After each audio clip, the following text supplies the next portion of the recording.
அனைவருக்கும் வணக்கம். முதலமைச்சர் விஜய் அவர்களே, மாண்புமிகு முதலமைச்சர் விஜய் அவர்களே, உங்களுடைய கட்சிக்கு நான் சொல்ல போனால் கிட்டத்தட்ட பார்த்தீங்கன்னா உங்ககிட்ட ஒரு 108 எம்எல்ஏக்கள்கிட்ட இருக்காங்க. அந்த 108 எம்எல்ஏக்கள்லையும் ஒரே ஒரு எம்எல்ஏவால் உங்களுக்கு மிகப்பெரிய அவப்பேர் நிகழப்போகுது. அதாவது நான் முன்கூட்டியே நான் சொல்லிடுறேன். ரோஸ்ட் பிரேஸ் சப்ஸ்கிரைபர்களுக்கு வணக்கம். கடுமையான நெருக்கடியில தான் உங்களுக்கு தொடர்ந்து வீடியோ போட்டுட்டு இருக்கோன்று உங்களுக்கும் நல்லாவே தெரியும். நம்முடைய சேனல் வளர்ச்சிக்கு உங்களுடைய பங்களிப்பு கொடுக்கணும்னு நினைச்சீங்கன்னா இந்த QR கோடு மூலமாக உங்களுடைய பங்களிப்பை நீங்க கொடுக்கலாம். நன்றி. ஏன்னா நம்ம சொல்லுவது நம்ம கடமை இல்லையா? அதுக்கடி பார்த்தோன்னா விஜய் அவர்களை, விஜயும் சரி, தாவேகா கட்சியினரும் சரி, தாவேகா நிர்வாகத்தையும் சரி, எது இருந்தாலும் விமர்சனம் செஞ்சிட்டு இருக்கோம். அதாவது விமர்சனம்னா எது முறையில் பார்த்தீங்கன்னா ஒரு எப்படி விமர்சிக்கணுமோ அந்த மாதிரி தவறான வழியில் இல்லாமல், ஆபாசம் இல்லாமல், அவதூறு பரப்பாமல் சரியான விமர்சனங்களை நம்ம பண்ணிட்டு இருக்கிறோம். அது நிறைய பேர் தாவேகா நிர்வாகிகளும் சரி, தாவேகா எம்எல்ஏ பார்த்துட்டு இருப்பீங்க. தயவு செய்து இந்த முதலமைச்சர் விஜய் அவர்கள்கிட்ட இது கொண்டு போய் சேருங்க. அதாவது நான் யாரை பற்றி சொல்கிறேன்னு பார்த்தீங்கன்னா, இப்போ பின்னாடி ஒருத்தர் இருக்காரு பார்த்தீங்களா, இவர் தான். அதாவது இவர் தான் ஸ்ரீவைகுண்டம் எம்எல்ஏ. இவரால் மிகப்பெரிய ஒரு அவப்பேர் எழுப்போகுது. ஏன்னா தமிழ்நாடு முழுவதும் பார்த்தீங்கன்னா இவரை பற்றி பேச ஆரம்பிச்சுட்டு இருக்காங்க. யார் இந்த எம்எல்ஏ? எம்எல்ஏ இவ்வளோ சீப்பாக பண்ணுறாரு, என்ன நடக்குது? அதாவது ஸ்ரீவைகுண்டம் மக்களே சரி என்ன பண்ணுறாங்கன்னா, நம்ம இவருக்கா ஓட்டு போட்டோம், இவரா எம்எல்ஏ, என்னப்பா சொல்கிறீங்க? அதாவது இந்த மாதிரி பேசும் வகையில் ஆயிடுச்சு.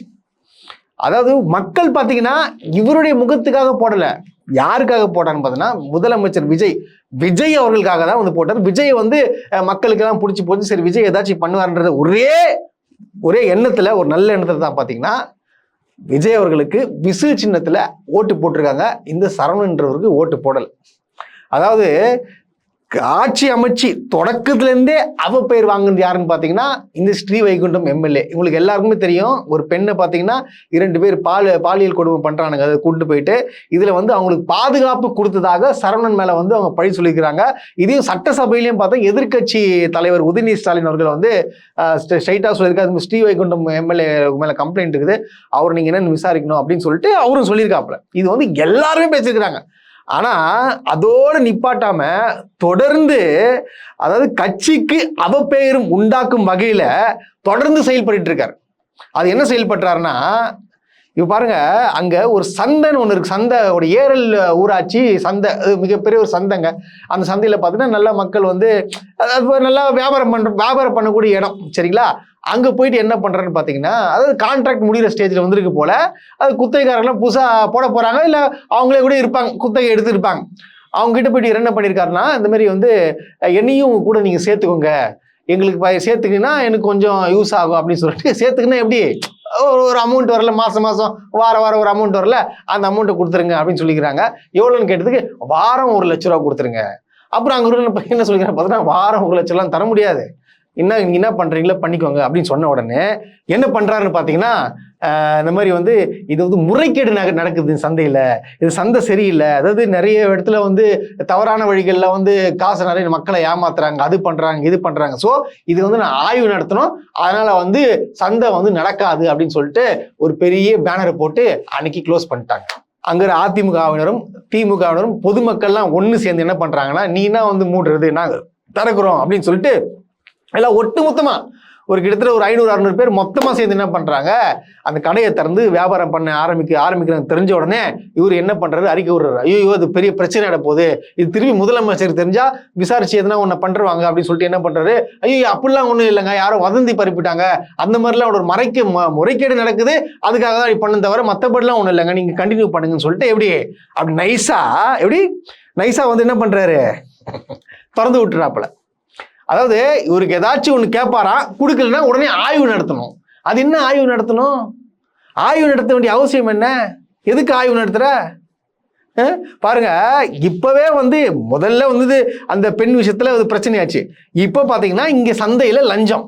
இது போக மட்டும் இல்லாம என்ன பண்ணிருக்காருன்னா, அங்குள்ள மக்கள்லாம் பார்த்தீங்கன்னா என்ன பண்ணாங்க, குயவர்கள்லாம் இருப்பாங்க, அந்த பானை சேர்வுகள்லாம் பார்த்தீங்கன்னா மணல் அள்ளி கொண்டு போவாங்க, அந்த ஏரியில எல்லாம் மணல் அள்ளி கொண்டு போவாங்க. இதுக்கு பார்த்தீங்கன்னா வட்டாட்சியர்கிட்ட ஒரு அனுமதி கடிதம் வாங்கிட்டு வந்தாலே போதும், விட்டுருவாங்க, சரிங்களா? ஸோ இது தெரிஞ்சு போய் என்ன பண்றாரு, அங்க இருக்கிற ஒரு கான்ட்ராக்டரை கூப்பிட்டு இந்த மாதிரி நீங்க எடுத்துக்கலாம், ஒன்றும் பிரச்சனை இல்லை, எடுக்கிற மாதிரியா இருந்தா எப்படி ஒரு லோடுக்கு 300 ரூபாய் நீங்களுக்கு கொடுத்துடணும் இப்படி ஒரு லோடுக்கு 300 ரூபாய் கொடுத்துடணும் அப்படின்னு சொல்லிட்டு சரவணனும் அவங்க கூட சேர்ந்துருக்கணும். அவங்க டீம் சரவணன் கோ வச்சுங்களேன், அவங்க டீம் என்ன சேர்ந்து இதுமாதிரி சொல்றாங்க.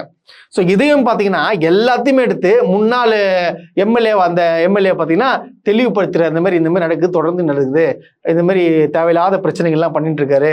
ஒரு எம்எல்ஏ மாதிரி நடக்காம கட்ட பஞ்சாயத்து, கட்டிங் கிட்டிங் சிட்டிங்கு அப்படின்ற விஷயத்தெல்லாம் வந்து தொடர்ந்து பண்ணிட்டு இருக்காரு அப்படின்னு சொல்லிட்டு இவரும் சொல்லிட்டாப்பட. ஸோ இப்போ என்ன நடக்குதுன்னு பார்த்து தெரியுமா உங்களுக்கு?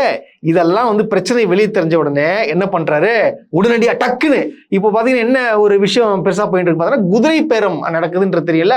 உடனடியாக இவர் என்ன பண்றாங்க, இவரும் வந்து குதிரை பேரம் நடத்த கூப்பிடுறாங்க. அந்த மாதிரி வந்து 50 கோடி தரேன், 100 கோடி தரேன், வாங்க வந்துருங்க அப்படின்னு சொல்லிட்டு யாரே இவர் கூப்பிடுறாங்களா, திமுக வந்து சேர்ந்துருங்க அப்படின்னு சொல்லிட்டு இவரு என்ன பண்றாரு, ஒரு ஆடியோ ரிலீஸ் பண்றாரு. அந்த ஆடியோ நீங்க கேளுங்களேன். பாருங்க, என்ன அடுத்து யாருனாலும் நான் இப்போ வந்து நேரடியான ஆளு சரியா, நீங்க என்ன மதிக்கிறதுனால உங்களுக்கான அந்த மரியாதையை நான் நார்மலா காமனா ஏன்னா அதை மதிக்கணும். கண்டிப்பா பிரதர். ஆமா ஆமா. எனக்கு 100 50 100 இல்லைன்னா நீங்க 500 கோடி வந்தா கூட எனக்கு இந்த மாதிரி விஷயங்கள்ல பிடிக்காது. நீங்க கொஞ்சம் தம்பியை விசாரிச்சீங்க, உங்களுக்கு மேல சொன்னார்ட்டே சொல்லுங்க. எனக்கே ஒரு வருத்தம் என்னன்னா, என்கிட்ட ஒரு 7-8 பேர் கேட்டாங்க. அதே எனக்கு ரொம்ப வருத்தமா இருக்கு. என்னன்னா அப்ப நான் அந்த அளவுக்கு தீக்கா இருக்குன்னு நினைக்காங்களா, இல்ல பணம் கொடுத்தா ஜரணம் பேரும் நினைக்காங்களா என்னன்னு தெரியல. இதனால வரையும் இந்த இடத்துல பல விஷயத்த இழந்துதான் கிடக்கேன். ஆனா ஒரு காலமும் துரோகமோ இல்ல யாருக்கோ துரோகமோ நான் செஞ்சதும் கிடையாது. எனக்கு வேணா எல்லாரும் செஞ்சிருக்காங்க. நான் இதனால இருக்கிற இயக்கத்துல உண்மையா இருப்பேன். இந்த ஆடியோ நீங்க கேட்கும் போதே உங்களுக்கு தெரிஞ்சிருக்கும். அதாவது ஒட்டி அதாவது அவர் சொல்றாரா, இங்க பாருங்க அந்த டைலாக் மட்டும், நாங்க அந்த மாதிரிலாம் பேசிட்டு இருக்கீங்க, நானும் அந்த மாதிரிலாம் ஆள்லாம் இல்லைங்க, நீங்க 50 கோடி 100 கோடி கொடுத்தாலும் வர முடியாது. அதாவது புரிதுங்களா, செட்டிங் பண்ணி பக்காவா பேசுறது. இது பேசுறது இல்லாம இவர் பாதுகாப்புக்கு 2 போலீஸ் வர, இவர் பாதுகாப்பு 2 போலீஸ் பாருங்க. அது எப்படிலாம் வந்து மாத்துறது. ஒரு நாடகம் ஆடுது. அதாவது அதை மறைக்கிறதுக்கு தவறான விஷயங்கள்லாம் பண்ணியிருக்காருல்ல, இது மறைக்கும் வகையில இவர் வந்து கூப்பிடுறாங்களாம். நான் ஓப்பனா சொல்லட்டுமா, திமுக ஜென்மத்துக்கு உன்ன மாதிரி எம்எல்ஏக்கெல்லாம் கூப்பிட வேண்டிய அவசியமே இல்லை, கூடவே கூடாது. உன்ன மாதிரி கேவலமான ஜென்மத்துக்கிட்ட உண்மைதான். அதுதான் சொல்றேன். இந்த முதலமைச்சர் விஜய் அவர்களே, தயவு செய்து இவர் மேல ஒழுங்கு நடவடிக்கை எடுங்க. பக்காவா நடிச்சுட்டு இருக்காரு. உங்க பேரை கெடுக்கும் வகையில தேவையில்லாத வேலைகளை பார்த்துட்டு இருக்காரு இந்த பர்டிகுலர் எம்எல்ஏ. இந்த ஆய்வுனாலே எல்லாரும் இரிட்டேட் ஆகிறாங்க. அதாவது பார்த்தீங்கன்னா இந்த பள்ளி கவர்மெண்ட் ஸ்கூல்லாம் பார்த்தீங்கன்னா ஆய்வு நடத்தி உங்களுக்கு எல்லாருக்கும் தெரியும். அமைச்சர் கீர்த்தனா அவர்கள் போயிட்டு என்ன ஆய்வு பண்ணாங்க, அங்கே வந்து பசங்கள்லாம் எவ்வளோ கஷ்டப்பட்டாங்க, ஒரு பெண்ணை போயிட்டு என்னென்ன கேள்வி கேட்டாங்கன்றது தெரியும். அதாவது இங்கிலீஷ் பேச வச்சு இதெல்லாம் உங்களுக்கு மிகப்பெரிய ஒரு சர்ச்சை ஆயிடுச்சுன்னு வச்சுங்களேன். தொடர்ந்து இந்த பள்ளிக்கூடத்தில் மட்டும்தான் போய் ஆய்வு பண்ணுறாங்க. அதான் உங்களுக்கு மிஸ்ரான்னு சொல்லிட்டு ஒரு எம்எல்ஏ தெரியல, நீ சரி ஒரு எம்எல்ஏவா போயிட்டு ஸ்கூல்ல என்ன நடக்குது பாக்குறது தவறு இல்லை. அது என்ன அது கொடியை போட்டுன்னு போறது, இதெல்லாம் ஒரு பேசிக்குங்க. அதாவது சொல்லி புரிய வேண்டிய அவசியம். எந்த கட்சிக்காரனாவது இந்த மாதிரி ஒரு எம்எல்ஏ வந்து அந்த துண்டை போட்டுன்னு போயிட்டு ஆய்வு நடத்துறதை பார்த்துருக்கீங்களா?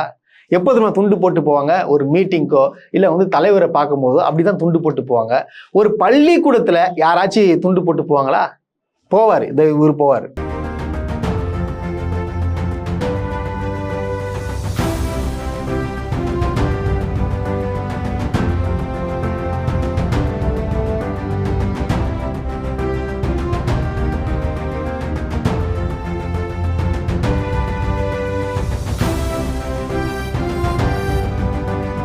இது பாருங்க, அதாவது ஆய்வுன்ற பேர்ல மிகவும் இரிட்டேட்டிங்கான செயல்களை தொடர்ந்து வந்து தாவேக்கணும் செய்து கொண்டு இருக்கிறார். தொடர்ந்து பண்ணிதாங்க இருக்கிறாங்க. அவ்வளவு தூரம் சொல்றாங்க, தேவையில்லாத விஷயத்துல ஆய்வு பண்ணாதீங்க. அதாவது நீ வேலை செய்யணும், முதலமைச்சர் பார்க்கணுன்றதுக்காக பள்ளி மாணவர்கள் இந்த மாதிரி டார்ச்சர் பண்ணுவீங்களா? நான் கேட்கறேன். இது என்னது? இது கேட்க மாட்டாங்களா யாருமே? தொடர்ந்து இந்த ஆய்வு நடத்தி என்ன பண்ண போறீங்க? என்னத்த சொல்றது ஒண்ணுமே புரியல. அதாவது இதெல்லாம் மாத்திக்கணும். இதெல்லாம் வந்து இது எல்லாரும் பாக்குறாங்க, ஒரு முகம் சுழிக்கும் வகையில இருக்கு பண்ற ஒவ்வொரு ஆக்டிவிஷன். ஓப்பனா சொல்லணும் அப்படிதான் இருக்கு. சரி, இதை விட்டுருங்க. என்னடா இவன் பாலியல் வன்கொடுமைகளை பத்தில எதுவும் பேச மாட்டா, ஒரு நடக்கலையா அப்படின்னு சொல்லிட்டு நீங்களாம் யோசிப்பீங்கன்னு நினைக்கிறேன். என்னத்த சொல்றது? 1-2 தொடர்ந்து தினம் 2-3 வந்துட்டு இருக்கு. அதுவும் பாத்தீங்கன்னா நேத்து மிகவும் கொடூரமான செயல்களை நினைச்சு கூட பார்க்க முடியாத ஒரு விஷயத்துல பண்ணிருக்கிறானுங்க. அது தர்மபுரி பேருந்து நிலையங்க. அதாவது சரியாக ஒரு 7:30 மணி இருக்கும், நேற்று இரவு 7:30 மணி. அதாவது பார்த்தீங்கன்னா பஸ் ஸ்டாண்ட்ல உங்களுக்கு எவ்வளோ கூட்டம் இருக்குன்னு தெரியும் இல்லையா? அந்த கூட்டத்தில் வந்து நின்றுட்டு இருக்கிறாங்க. அங்கே பார்த்தோன்னா ஒரு பெண் வந்து நின்றுட்டு இருக்காங்க, நகை கடையில் வேலை செய்கிறாங்க போல நின்றுட்டு இருக்காங்க, பஸ்ஸுக்காக வெயிட் பண்ணிட்டு இருக்காங்க. அப்போது அந்த பக்கத்தில் ஒருத்தன் வந்து என்ன பண்ணுறான்னா கத்தியால் தொண்டையை அறுத்துறான். தொண்டையை அறுத்து அப்படியே அறுக்குறான், தொண்டையில் அறுத்து வயிற்றுலாம் குத்திட்டு போகிறான். அங்கே இருக்கிற பொதுமக்களை பார்த்துட்டு பிடிச்சி போலீஸ்கிட்ட ஒப்படைக்கிறாங்க. இந்த வீடியோ பாருங்களேன்.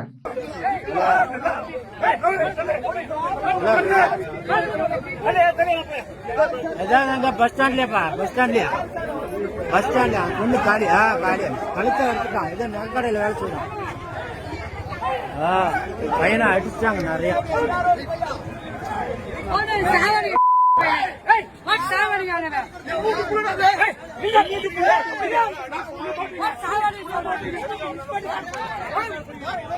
பாத்தீங்களா, அது எவ்வளோ தைரியம், எவ்வளோ ஒரு நெஞ்செழுத்தம்.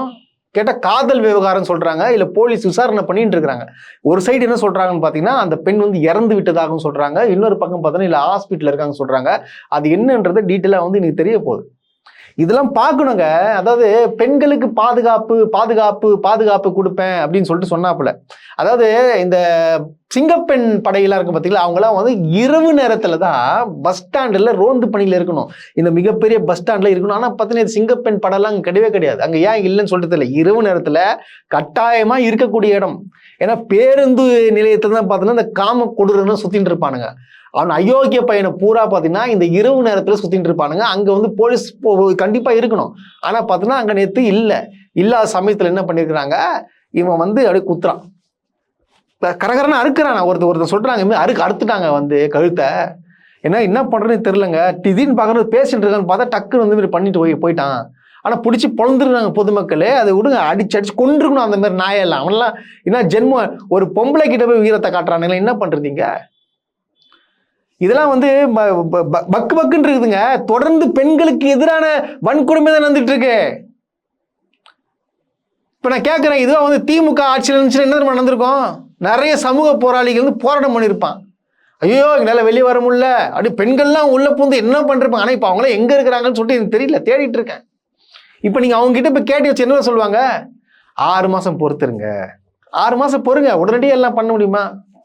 என்ன பண்றது? அவங்க வீட்டுக்கு வந்தா தானே தெரியும். நீங்க சொல்லிட்டு போயிடுங்க 6 மாசம்.